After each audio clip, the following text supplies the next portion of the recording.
Bonjour et bienvenue dans cette séquence qui va nous permettre ensemble de voir comment on saisit et on modifie un texte. Nous allons commencer par voir comment on saisit convenablement un texte en respectant les règles. Ensuite, nous verrons comment modifier un texte déjà existant. Comment j'efface des mots, des paragraphes, comment j'en ajoute, comment je crée des paragraphes, etc. Nous continuerons avec la partie mise en forme du texte et des paragraphes pour rendre le document esthétique. Nous verrons également comment enregistrer et imprimer le travail. Voilà le programme, on attaque.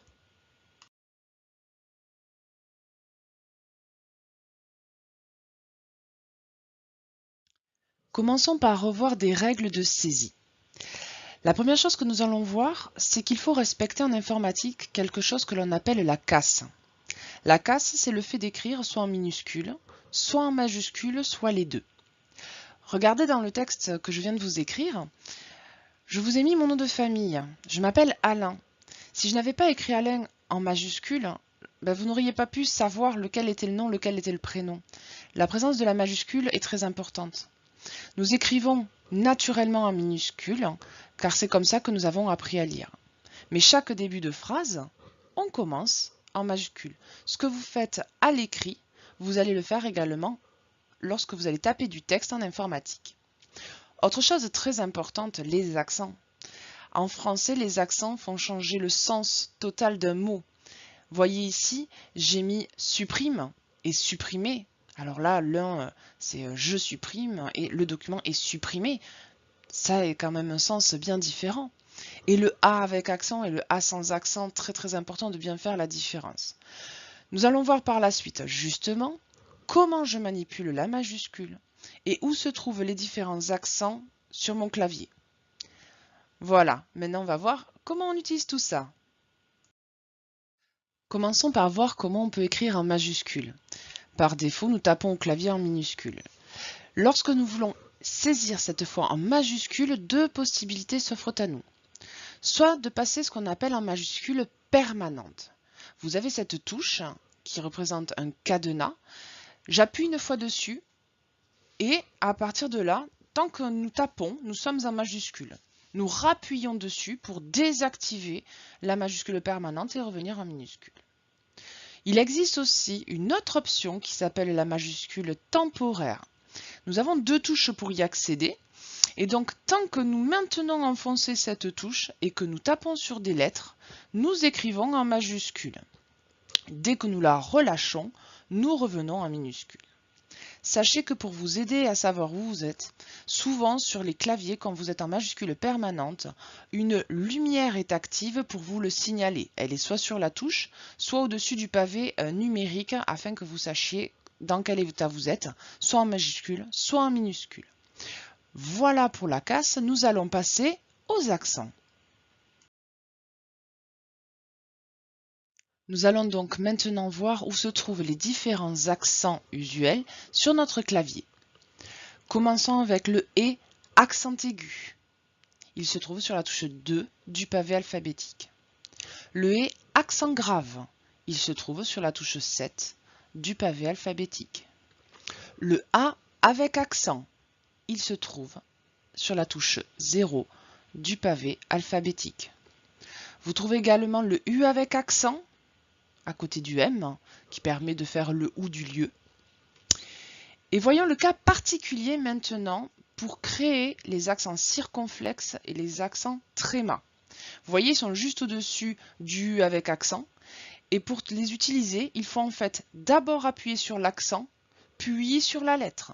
C'est-à-dire que si je veux faire le « et » accent circonflexe du mot « fête », je tape le F, puis j'appuie sur l'accent circonflexe, puis j'appuie sur le « e » et j'aurai ma lettre correspondante. Si je veux faire le tréma de Noël, par exemple, je ferai la majuscule et le tréma, puis la lettre pour avoir l'accent dessus. Donc voilà comment nous faisons les accents sur notre petit clavier. Maintenant, voyons comment nous pouvons saisir des chiffres avec notre clavier informatique.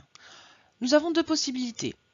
Soit d'utiliser le pavé alphabétique, et vous avez le premier rang qui contient tous les chiffres. Mais pour y accéder, il faudra que vous passiez en majuscule, puisqu'ils sont en haut de la touche.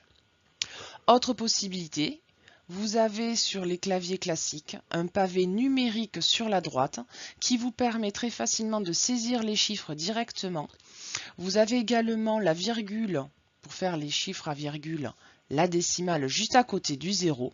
Et sur ce pavé numérique, vous trouverez tous les symboles mathématiques usuels dans l'ordre diviser, multiplier, soustraire, additionner et une touche d'entrée pour valider.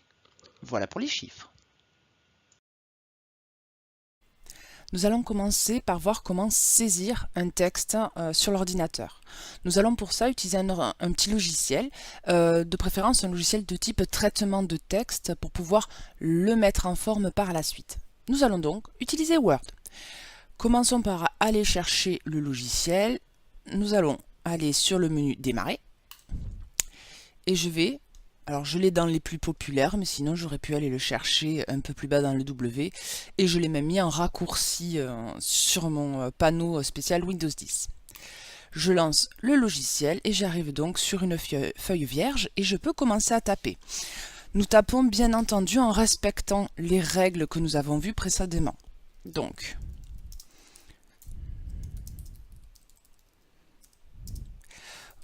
on respecte les majuscules, hein, on l'a vu tout à l'heure.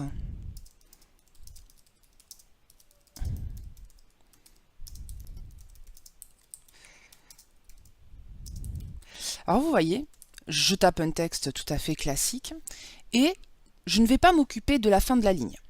Je tape ce que l'on appelle au kilomètre. Donc, sans me Alors, hop, on va faire une faute exprès de la fin de la ligne. Vous voyez que dans un logiciel de traitement de texte de type Word, il s'occupe tout seul de retourner à la ligne quand il n'a plus la place. En fait, il a une zone prédéfinie qui est sa zone de texte et donc en cas de besoin, il arrive en bout de ligne, il descend tout seul.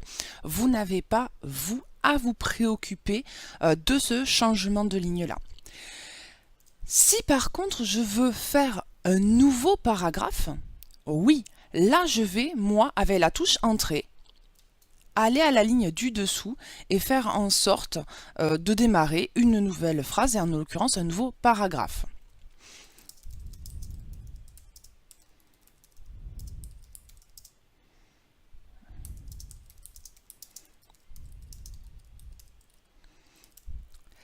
C'est ce que l'on appelle la saisie au kilomètre. Vous saisissez vos textes normalement et vous ne mettez que le texte brut, les ponctuations et les changements de paragraphe.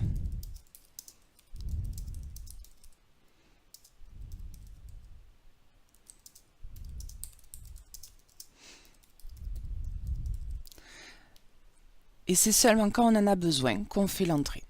Voilà la saisie au kilomètre. Une fois que j'ai fini la saisie de mon texte, j'ai laissé une faute volontaire. Une fois que vous voulez corriger ces fautes, vous venez amener votre souris sur le mot erroné, vous faites un clic droit dessus et vous avez le menu contextuel, le menu des options, donc qui vous propose tout simplement de corriger en sélectionnant. Donc je viens prendre bien sûr avec mes 2C que j'avais volontairement oublié, tac, et ça me corrige la faute. Donc vous voyez, ça c'est très important de pouvoir saisir au kilomètre en ne faisant pas de faute. Donc je saisis au kilomètre mon texte, mes ponctuations, mes accents, mes majuscules, mes minuscules et mes entrées forcées pour faire des paragraphes différents. Voilà ce qu'est la première étape qui est la saisie au kilomètre. Voilà, j'espère que vous avez bien compris. On va pouvoir passer à l'étape numéro 2, la modification.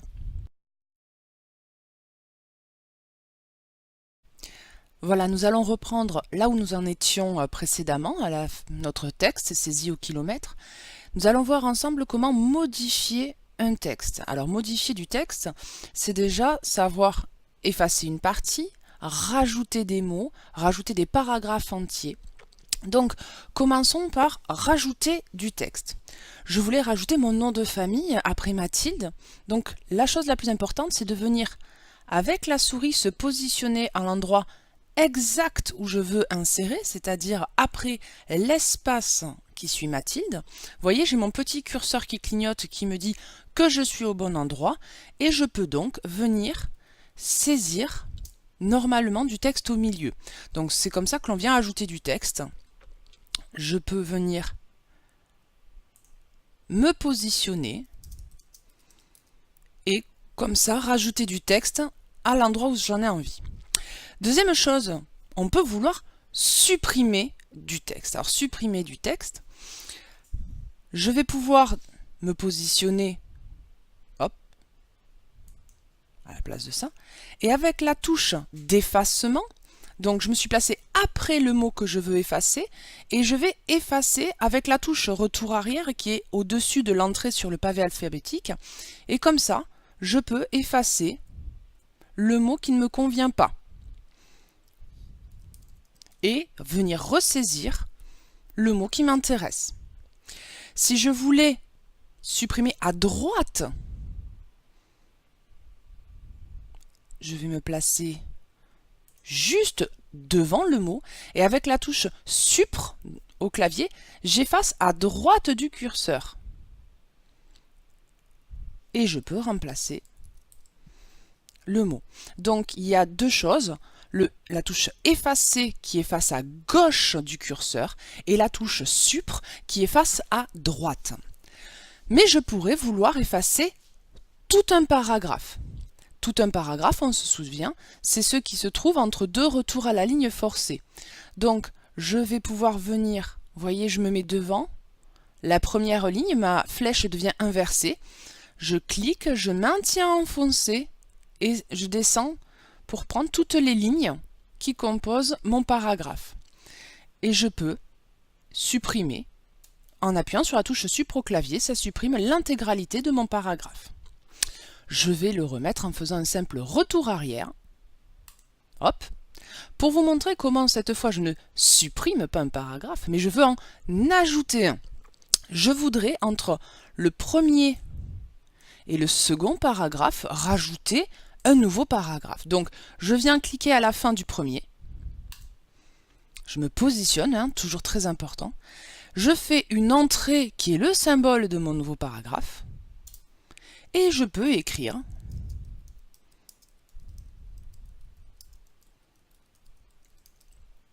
tout à fait normalement un nouveau paragraphe.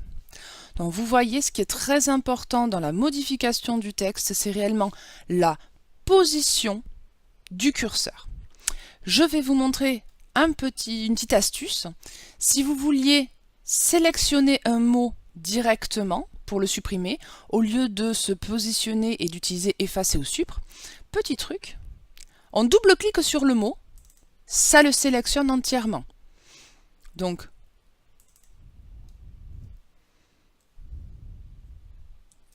je double-clique dessus, ça l'a sélectionné, je peux directement saisir le mot que je veux mettre en remplacement. Donc, on a vu comment ajouter du texte, comment ajouter un paragraphe, comment effacer du texte ou effacer un paragraphe entier. Nous allons voir maintenant une fonctionnalité très importante qui est le copier-coller et le couper-coller. Alors, copier-coller. Commençons par le premier. Je sélectionne par exemple tout ce paragraphe. Je vais venir dessus, donc très important, je sélectionne et je viens placer ma souris sur ce que je viens de sélectionner. Clic droit, copier. Donc là j'ai bien dit copier-coller. Je me positionne à l'endroit où je vais vouloir réinsérer l'élément. Je fais un clic droit et dans les options de collage, je prends le premier, je ne m'embête pas, je colle. Vous pouvez utiliser également, je vais refaire la manip, les boutons que vous avez dans le ruban du logiciel. Et vous allez voir, copier, je me positionne, coller. Vous voyez que ça fait exactement la même chose. Alors que vous préfériez utiliser le clic droit ou les boutons du logiciel, c'est vraiment celui qui vous semble le plus naturel. On a fait du copier-coller. En fait, vous remarquez, on duplique le texte, on a deux versions au final, ce qui me permet très facilement de venir après changer mon second. Donc je suis 1, 2, 3 au quatrième paragraphe. Et là, je mets cinquième. Je n'ai plus qu'à modifier un texte au lieu de devoir tout resélectionner. Le copier-coller est très pratique pour éviter de refaire plusieurs fois la même saisie. N'hésitez pas à l'utiliser. Autre option, c'est le couper-coller. Alors regardez, je sélectionne de la même façon un paragraphe ou un mot. Par exemple, là, je vais prendre les mots mon prénom et mon nom. Si je fais couper-coller, j'enlève le texte qui était sélectionné et quand je colle, je le réinsère. Le couper-coller s'apparente beaucoup plus à un déplacement de texte. Donc, la différence, le copier-coller duplique, le couper-coller enlève et déplace l'élément. N'oublions pas notre touche magique de retour arrière si je voulais annuler les dernières actions que je venais de faire. Donc voilà pour la modification de texte. Maintenant, on va voir comment mettre en forme ce joli texte juste après. Passons maintenant à la mise en forme d'un document et en l'occurrence d'un texte. Mettre en forme un document, c'est faire en sorte qu'il soit plus esthétique et aussi de guider la lecture des personnes. C'est plus agréable d'avoir un texte mis en forme plutôt qu'un texte comme ça saisi simplement au kilomètre. Donc nous allons regarder en haut, nous avons beaucoup d'outils, nous allons voir ceux qui sont les plus utiles. Nous allons prendre de gauche à droite. Nous allons utiliser en premier ce bloc qui est le bloc des polices, donc qui me permet de mettre en forme les textes que je vais sélectionner. Je vais prendre mon premier paragraphe, comme on a vu tout à l'heure, je clique au niveau de la première ligne et je descends, j'ai mon premier paragraphe qui est bien sélectionné. Ce bouton-là me permet de changer la police d'écriture. Je peux venir utiliser un autre style d'écriture. Alors je vais prendre, on va prendre quelque chose qui se lit bien quand même. Attention, certaines ne sont pas très agréables à lire, notamment quand on prend des polices comme ça, on dirait de l'écriture manuscrite, c'est très joli, mais vous avez vu, mon nom de famille Alain en majuscule comme ça n'est pas très agréable. On utilise souvent les mêmes familles. Je vais prendre de la ceinturie gothique, voilà, et vous voyez, comme j'étais sélectionné, ce texte a été modifié. Ici, je peux changer cette taille d'écriture pour adapter en fonction de l'élément. Je vais être raisonnable et écrire en 14. Je pourrais aussi passer par ces deux petits boutons, plus grand, plus petit. Je clique, à chaque fois, ça monte d'un cran la taille de mon écriture.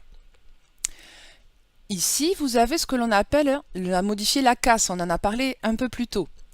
Je pourrais, si je m'étais trompé, venir faire en sorte de rajouter la majuscule en début de phrase. Donc comme là, je l'ai parfaitement saisi, vous n'avez pas besoin de l'utiliser. Tout passer en minuscule, vous voyez, et là par contre ça lui plaît pas beaucoup.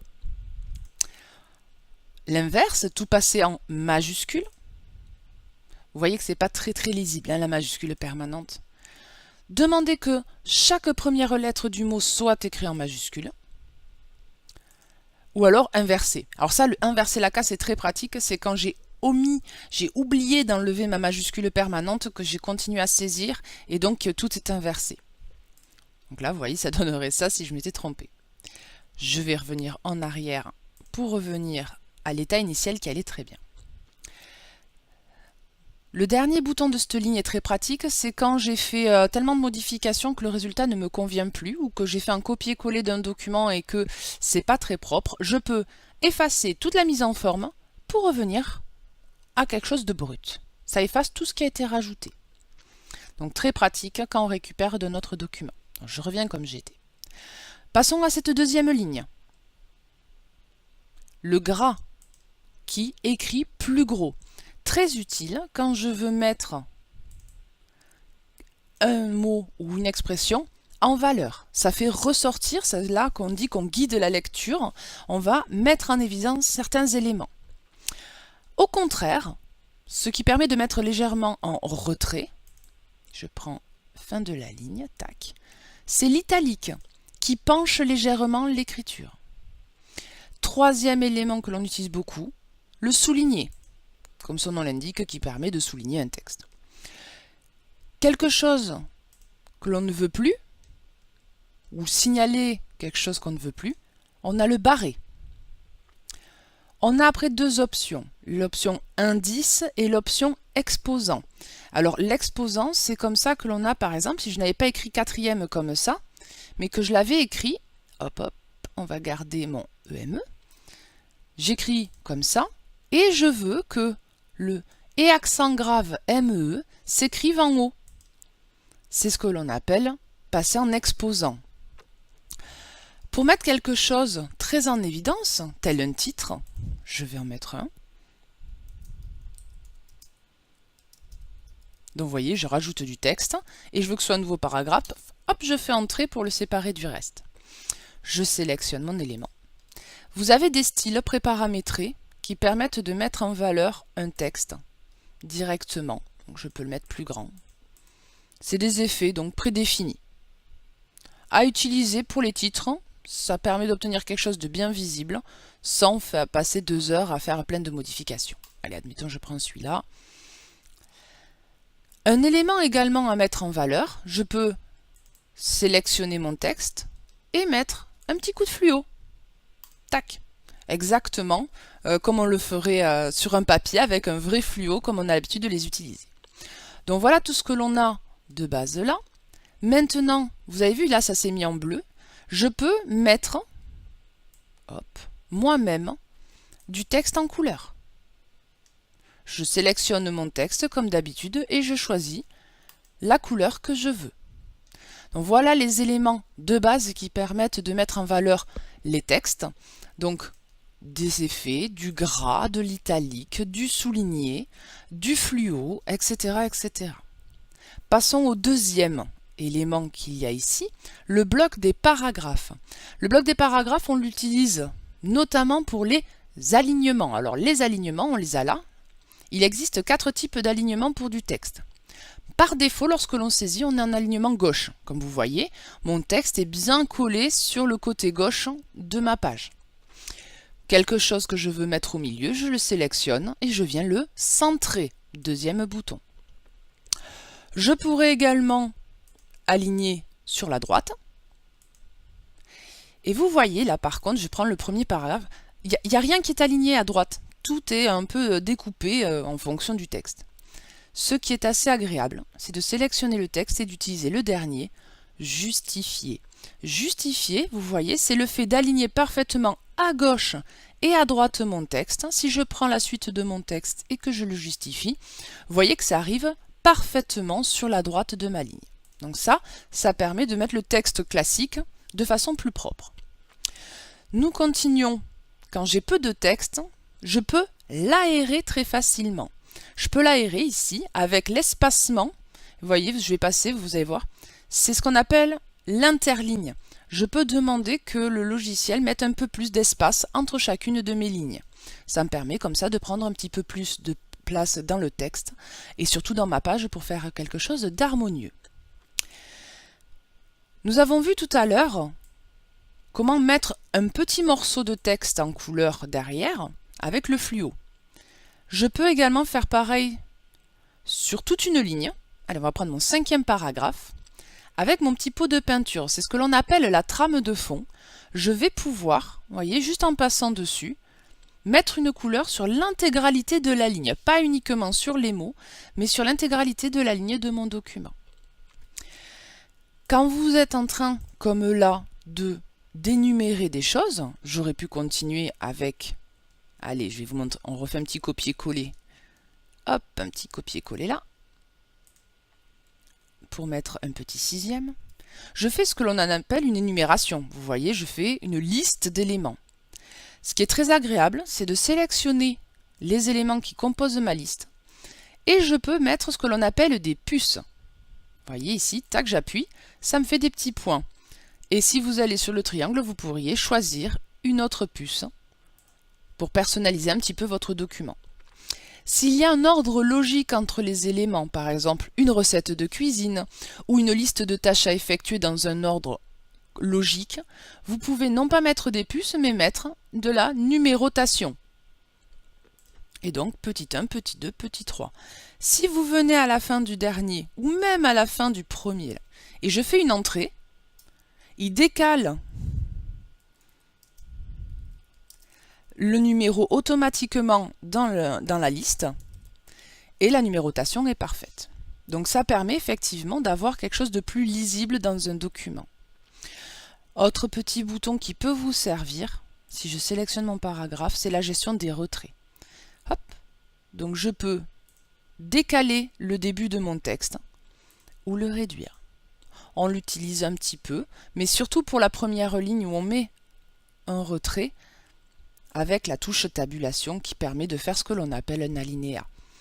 Mais ce n'est pas primordial. Ce qui est primordial, c'est que dans cette partie-là, vous reteniez bien la partie des polices, taille, gras italique et souligné, comment je mets de la couleur, comment je peux aligner mon texte convenablement, faire des puces, des numéros et rajouter de la couleur. Donc voilà comment on met en forme un document. Vous n'allez pas tarder à pouvoir appliquer. Nous allons voir maintenant comment enregistrer votre travail. Quand vous travaillez sur un traitement de texte, votre travail, vous n'allez pas le faire en 5 minutes, ça va vous prendre du temps. Et il faut donc enregistrer régulièrement votre travail afin de ne pas le perdre. On ne sait jamais, hein, le logiciel qui s'arrête tout seul, l'ordinateur qui s'éteint, etc. Donc pour enregistrer votre travail, vous êtes dessus. On est sur un document Word, donc vous voyez qu'il garde le nom document 1 Word, ça veut dire que je ne l'ai pas encore nommé. Je vais venir ici dans le menu Fichier. Je vais cliquer sur Enregistrer. Si c'est la première fois que je tente d'enregistrer mon document, il va me demander deux choses.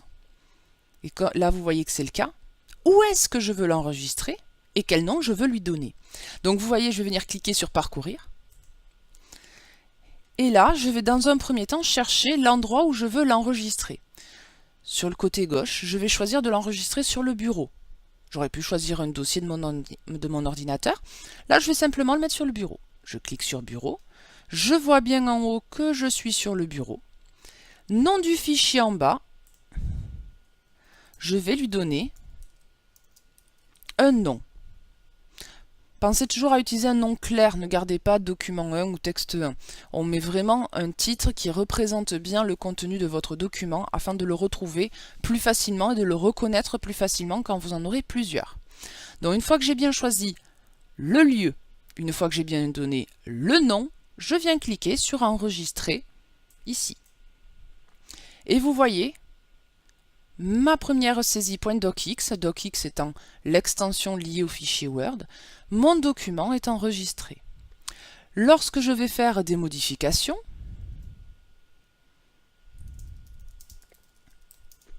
je viens rajouter du texte, je viens faire de la mise en forme. J'ai effectué des modifications. Pour sauvegarder ces modifications, je peux soit venir sur la disquette, soit toujours utiliser le même chemin, fichier enregistré. Comme j'avais déjà donné un nom, il a juste à enregistrer les modifications que je viens d'apporter.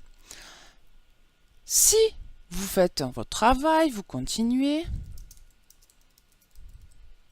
tac, tac, tac, vous n'enregistrez pas et vous essayez de fermer votre logiciel. Je vais venir fermer Word.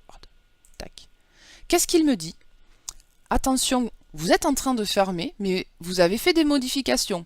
Il vous propose trois options.